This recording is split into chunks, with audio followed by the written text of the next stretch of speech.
ഈ കർഷകരോട് കൊടും വഞ്ചന നടത്തിയ മുഖ്യമന്ത്രിയാണ് കേരളത്തിലുള്ളത്. റബ്ബർ കർഷകർ 300 രൂപ കേരളത്തിലേക്ക് അതിന്റെ വിലയെത്തിക്കാൻ, അല്ലെങ്കിൽ സബ്സിഡി നൽകിക്കൊണ്ട്, അല്ലെങ്കിൽ സപ്പോർട്ടിംഗ് ഫണ്ട് നൽകിക്കൊണ്ട് ഞങ്ങൾ റബ്ബർ കർഷകരെ സംരക്ഷിക്കുമെന്ന് കേരളത്തിന് ഉറപ്പ് നൽകിയതാരാ? ഈ മുഖ്യമന്ത്രിയാ. ജപ്തി. കേരളത്തിലെ ഞങ്ങൾ ലൈഫ് പദ്ധതിയിൽ വീടുകൾ ഉണ്ടാക്കുകയാണ്. വീട് 10 സെന്റും വീടുമുള്ളവനെ ഒരു കാരണവശാലും ഈ കേരളത്തിൽ ഇറക്കി വിടില്ല എന്ന് തീരുമാനിച്ച് പ്രഖ്യാപനം നടത്തിയത് ഈ മുഖ്യമന്ത്രിയാണ്. 1 ഏക്കറിലാണ് ഭൂമി വെച്ചിട്ടുള്ളെങ്കിൽ ആ 10 സെന്റും വീടും നിൽക്കുന്ന സ്ഥലം തിരിച്ചു കൊടുത്ത് ആ 90 സെന്റ് എടുക്കാൻ പാടുള്ളൂ എന്ന് കേരളത്തിലെ ജനങ്ങൾക്ക് ഉറപ്പ് നൽകിയ മുഖ്യമന്ത്രി.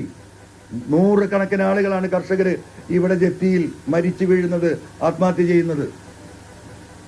നിലമ്പൂരിലെ UDF സ്ഥാനാർത്ഥി നിലമ്പൂരിലെ ഏറ്റവും വലിയ ബാങ്കിന്റെ സഹകരണ സംഘ ബാങ്കിന്റെ അർബൻ ബാങ്കിന്റെ ചെയർമാനാണ്. അദ്ദേഹത്തിന് വലിയ കാറും സൗകര്യങ്ങളും വലിയ സൗകര്യങ്ങളും അതിന്റെ അകത്തും ഒക്കെ ഉണ്ട്.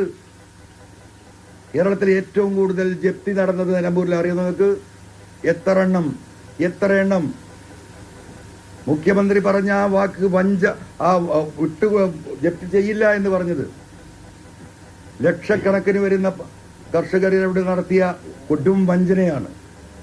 ആ വഞ്ചനയ്ക്ക് കേരളത്തിലെ ജനം ഒന്നടങ്കം ഈ വഞ്ചകനായ ഈ ഗവൺമെന്റിനെയും മുഖ്യമന്ത്രിയെയും തിരിച്ചടിക്കാനുള്ള ഏറ്റവും സൗകര്യപ്രദമായ, അവർക്ക് പ്രതിഷേധിക്കാനുള്ള ഒരു ഘട്ടമായി ഇതിനെ അവർ ഉപയോഗിക്കും.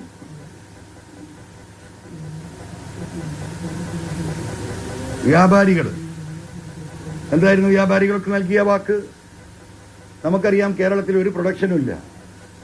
അന്യ സംസ്ഥാനങ്ങളിൽ നിന്നാണ് അരി തൊട്ട് ഗോതമ്പ് തൊട്ട് ഉപ്പ് തൊട്ട് കർപ്പൂരം വരെ കേരളത്തിലേക്ക് വരുന്നത്.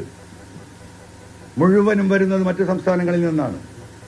അപ്പൊ ഏറ്റവും കൂടുതൽ കസ്റ്റമേഴ്സ് ഉള്ള, പ്രൊഡക്ടിവിറ്റി ഇല്ലാത്ത ഒരു സ്റ്റേറ്റിലേക്ക് ഏറ്റവും കൂടുതൽ ഓൺലൈൻ ബിസിനസ് നടക്കുകയാണ്. കച്ചവടക്കാർ മുഴുവൻ കടക്കണിയിലേക്ക് പോയി. വ്യാപാരികൾ, ചെറുകിടക്കാരും ഇടത്തരക്കാരുമൊക്കെ ഓൺലൈൻ കച്ചവടം കേരളത്തിൽ നിയന്ത്രിക്കാൻ വേണ്ട നിയമ ഭേദഗതി നടത്തുമെന്ന് കേരളത്തിലെ ലക്ഷോപലക്ഷം വരുന്ന ഈ കച്ചവട വ്യാപാരി സമൂഹത്തോട് വാക്ക് നൽകി. വല്ല നിയന്ത്രണമുണ്ടോ?